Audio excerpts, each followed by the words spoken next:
c'est Chantal. Regarde, coucou, tu me vois ici dans le miroir. Salut. Donc, je suis infirmière. Je suis étudiante en ce moment-là à faculté de droit. Oui, là, en faculté de médecine, mais en faculté de droit. En droit, connaissance générale. Donc, mais avant ça, oublie pas, là, ici, il faut tout payer ça. Il faut tout payer ça. Donc, plus tu avances, là, t'impliques ta femme, t'impliques tes enfants. Je cherche pas des menaces. Dans ça, il n'y a aucune menace. Au contraire, c'est pour la protection du droit de l'enfant. Célèbre le 30e anniversaire de la Convention relative aux droits de l'enfant. Donc, je vais te faire de la lecture que j'ai trouvée sur Internet.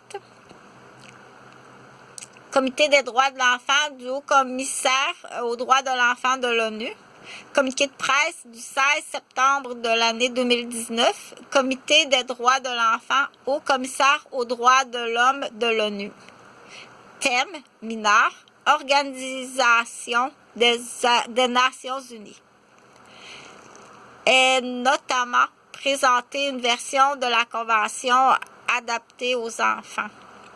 Dans le cadre de la célébration du 30e anniversaire de la Convention relative aux droits de l'enfant, le Comité des droits de l'enfant a tenu cet après-midi-là au Palais des Nations à Genève une séance portant sur le thème général 30 ans de droits des enfants, où nous sommes et où nous voulons être. Les débats ont notamment été marqués par les contributions de jeunes militantes des droits enfants originaires de plusieurs pays, ainsi que par la présentation d'une version de la Convention adaptée aux enfants. S'il y a quelqu'un qui appelle un circuit facile pour son petit génie, tu vas déclarer ton circuit, puis c'est vraiment pas une bonne idée, tu vas être exécuté. Donc, on sait que ces circuits-là c'est des circuits, j'en reparlerai dans une autre vidéo, là. Des circuits de connaissances, puis que ce soit facile à étudier. Donc, il y en a à Québec, là, tu fabriques un circuit. Attends un peu. Je vais continuer. Des déclarations liminaires ont été faites par M.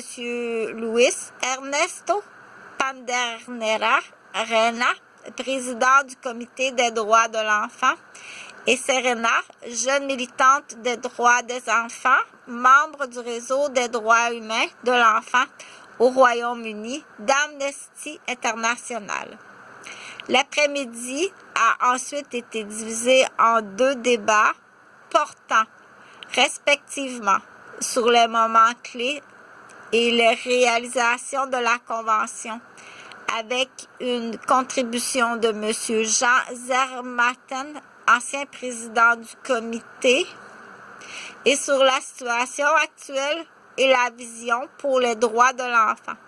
Ce deuxième débat a été consacré plus particulièrement à la participation de l'enfant, aux droits de l'enfant dans l'environnement numérique, à la justice pour enfants et à la crise climatique.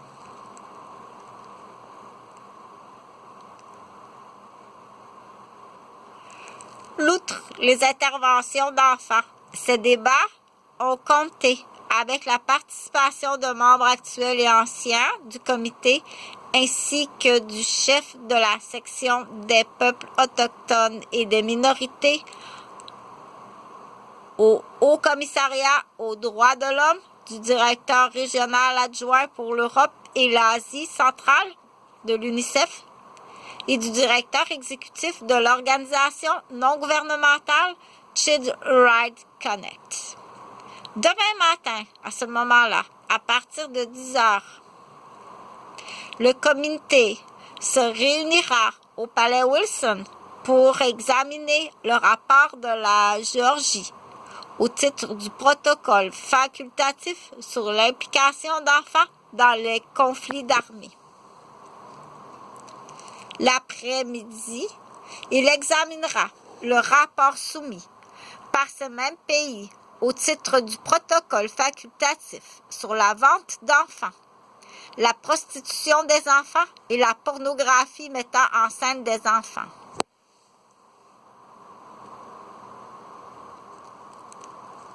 Déclaration liminaire.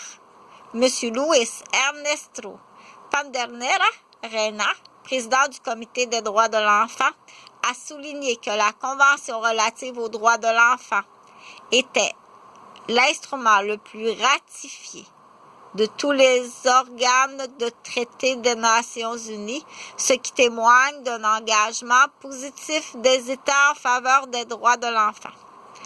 Mais 30 ans après l'entrée en vigueur de la Convention, il reste encore des efforts à fournir pour que tous ces articles soient pleinement appliqués, a fait remarquer le président du comité avant d'insister sur l'importance de la notion d'utopie positive dans ce contexte, autrement dit, le fait de toujours voir le soleil à l'horizon et de s'en rapprocher. Si les droits de l'enfant sont une utopie, il faut se mettre en marche pour s'en rapprocher, a conclu le président.